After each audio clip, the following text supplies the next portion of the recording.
Hey BMW fans, today we're going to show you how to adjust the brake regeneration in your BMW i5. First, we're going to go to the small squares.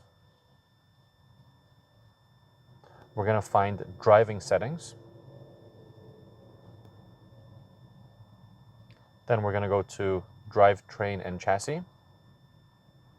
And at the very top is energy recovery and drive. You can have it to be adaptive, high, medium, or low. You'll also always know which brake regeneration mode you're in. It says right there, adaptive.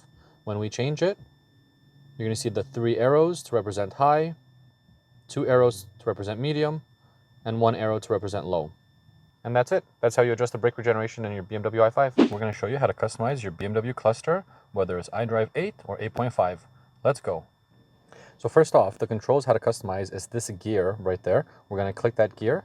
And with the wheel, we're going to scroll up and down, and you'll see right there that it's going to change information. We can also click left and right. So now let's go through all the options. Some of the options are reduced information, trip data, range prediction, assisted view, augmented reality, route preview for navigation, the full map, your G meter, and media radio information.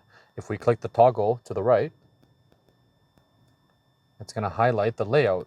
And in the layout, we can change how the layout will appear.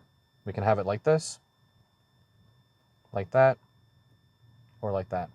And then if we click once more to the right, we can change the head-up display information.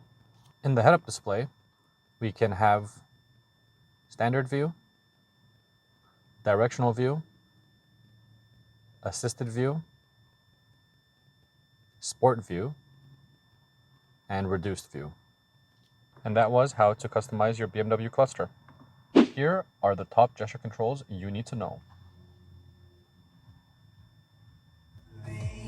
Increase volume, decrease volume. Next song, previous song. Mute, unmute. How to make a shortcut in your BMW iDrive 8.5. Any one of these apps, we can make a shortcut. Simply push and hold the desired app. We can add to shortcuts. Then to access that shortcut, simply slide from the top down, and we can choose the shortcut right there. Now to delete a shortcut, we slide down, push and hold the shortcut you want to delete, and then we can delete that shortcut.